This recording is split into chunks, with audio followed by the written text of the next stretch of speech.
Hello everyone. Welcome back to STS, Science, Technology, Economy, Strategy 등을 고민하는 곳입니다.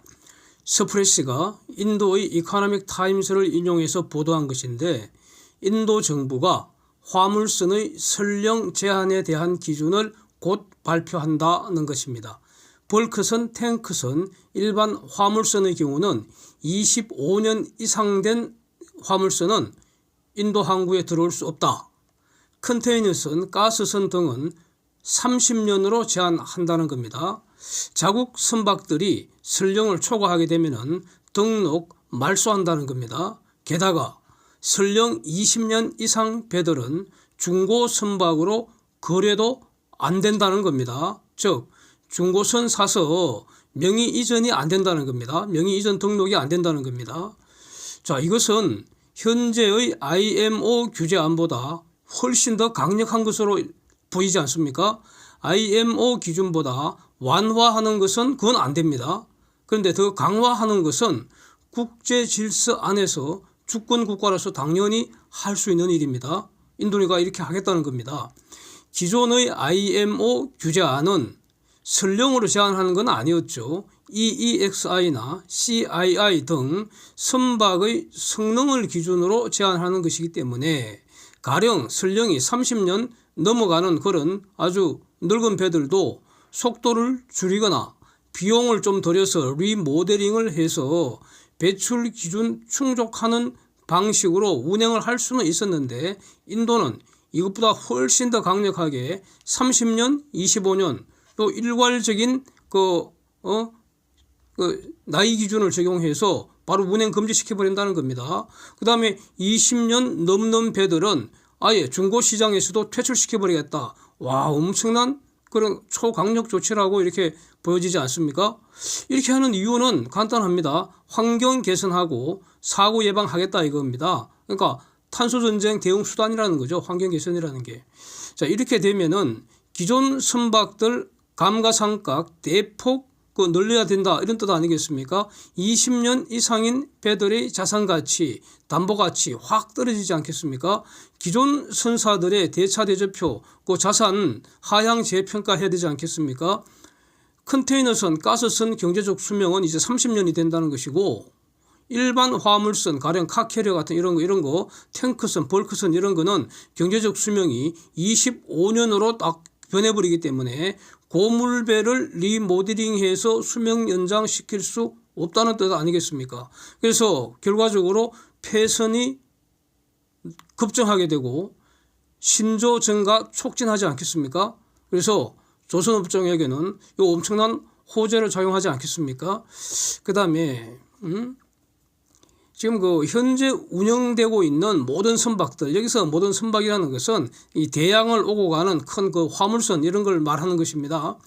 EEDI 기준을 충족하도록 건조되기 시작한 게 2013년 이후라는 거 아닙니까? 즉 선령 10년 이내인 것입니다. 그래서 선령이 10년 이상 30년 이내인 컨테이너선이나 가스선 또는 선령 10년 이상 25년 이내인 탱크선이나 벌크선, 일반 화물선 이런 것들은 거기에 대해서는 IMO 규제안이 적용되는 것이고 그래서 그 외의 선박들은 인도 규정에 따라 바로 타격받는 거 아니겠습니까? 인도 기준에 걸리는 배들은 인도 항구를 이용 못하게 된다는 거니까 그래서 이제 과연 인도의 조치가 다른 국가들 특히 항구가 너무 복잡해서 오염 위험이 심각한 이건 가령 유럽의 관문 항구 부산도 마찬가지입니다. 상하이도 마찬가지고 LA나 이런 데도 다 마찬가지겠죠. 이런 대항구로 이게 과연 파급될지 이것도 상당히 주목이 됩니다. 엄청난 지금 혁명적인 조치를 인도가 지금 시작을 하는 것 같습니다. 그래서 얼마 전 영상에서도 봤는데 현재 중고선 가격은 컨테이너 선박은 지금 폭락시 아닙니까? 그냥 연일 폭락시입니다. 그리고 이게 언제쯤 멈출지 지금 기약이 없는 상태인 것 같고 탱크선은 폭등세죠. 그래서 기사 사진 보시는 것처럼 23년에 탱크선 운임지수가 지금도 엄청 올라 있는데 2배까지 급등할 가능성도 지금 보도되는 그런 상황입니다. 그래서 인도의 선령 제한 조치가 가령 컨테이너 운임지수 지금 계속 하락하고 있는데 이거 과연 진정시키는 효과가 있을지. 왜냐하면은 그 공급을 줄이는 효과가 있기 때문에요. 배의 공급을 줄이지 않습니까? 그래서 설령이 남아있는 그 상대적으로 젊은 배들의 그 중고선 좀 올리는 그런 효과가 있을지. 그렇게 되면은 탱크선 운임지수나 중고선가 이거 추가로 더 폭등시키는 그런 계기가 될 수도 있지 않겠나. 하여튼 여러 가지로 그 주목되는 그런 상황입니다. 예.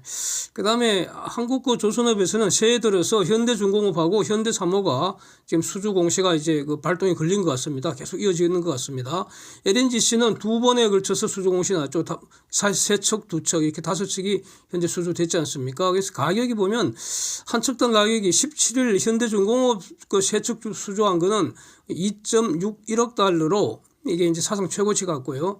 19일 날 현대사모가 두 척 수주한 거는 2.53억 달러입니다. 좀 내렸고 그렇습니다. 그래서 대략 이제 그 2.5억 달러에서 2.6억 달러대 여기서 일단 가격이 좀 형성되지 않을까 뭐 이렇게 그 짐작이 되고요. 그다음에 그 오늘이죠. 20일에도 현대중공업이 VLGC 두 척 이렇게 2,400억 원 수주를 했습니다. 그래서 그 한국조선업 전체 수주 금액은 현재 3조 8천억입니다. 3조 8천억. 그 다음에 또 아주 중요하게 보이는 내용인데 바로 이거 지금 확인이 됐는데요. 러시아 그 가스프롬이 그 파이프를 통해서 유럽으로 보내는 가스 지금 저 노드스트림 1은 완전 그 폭파돼 버렸기 때문에 하나도 못 보내고 있잖아요. 그래서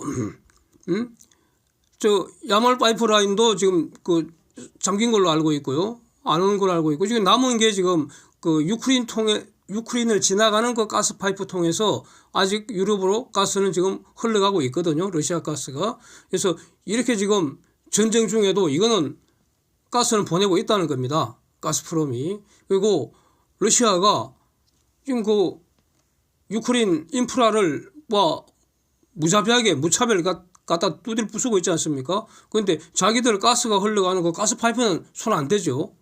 그러고 있습니다. 그런데 지금 이 유크레인 지나가는 가스 파이프를 통한 가스 공급이 어제 19일 목요일 이때부터 지금 팍 더 줄었다는 겁니다. 그래서 매일 2,510만 큐빅미터 지금 흘러가고 있다는 겁니다. 이게 어느 정도로 줄은 것이냐?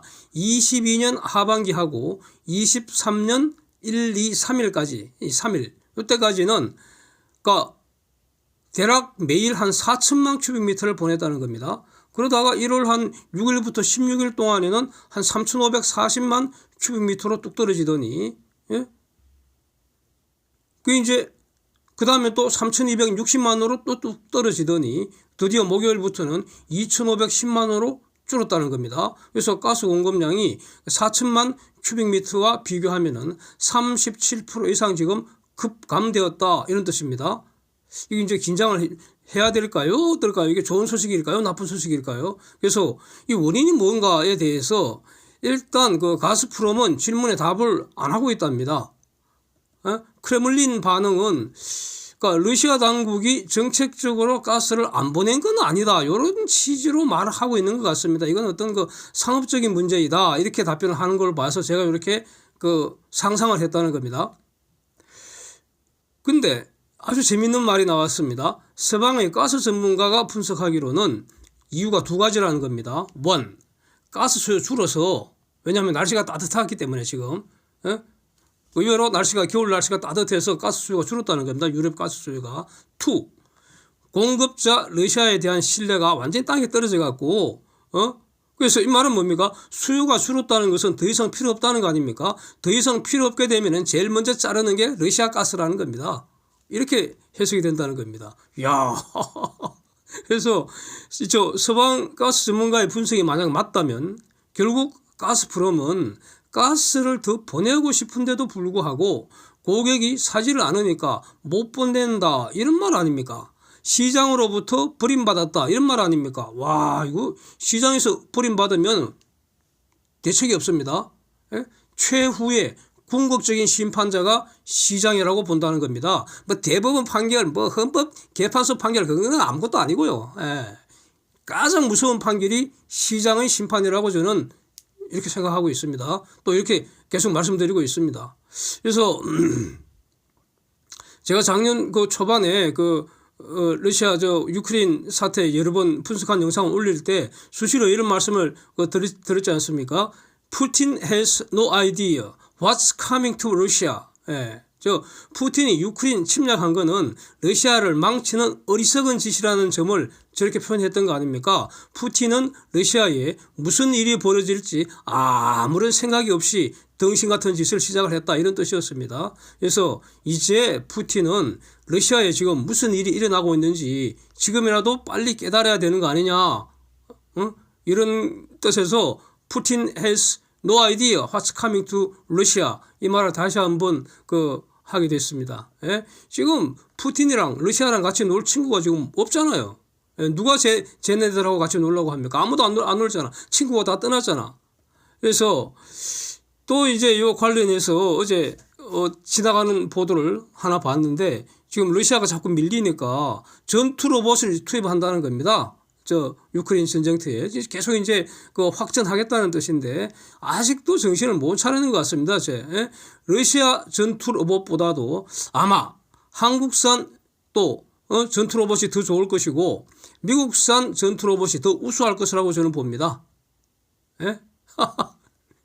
그래서 이 말은 뭐냐? 러시아가 보내는 만큼 서방도 보낸다는 겁니다. 예? 나토에는 왜 없겠습니까? 예, 그래서 러시아는 절대 이길 수 없는 전쟁을 시작을 했고요. 어리석게도 아직도 지금 계속하고 있다는 겁니다. 그래서 지금이라도 죽이고 부수은 거 사죄하고 배상하고 크림반도 포함해서 침략한 곳에서 물러나서 빨리 고향으로 돌아가라는 겁니다. 예? 빠르면 빠를수록 러시아가 덜 망가지는 길이라고 저는 생각을 하고 있습니다. 예. Thanks for watching. See you next.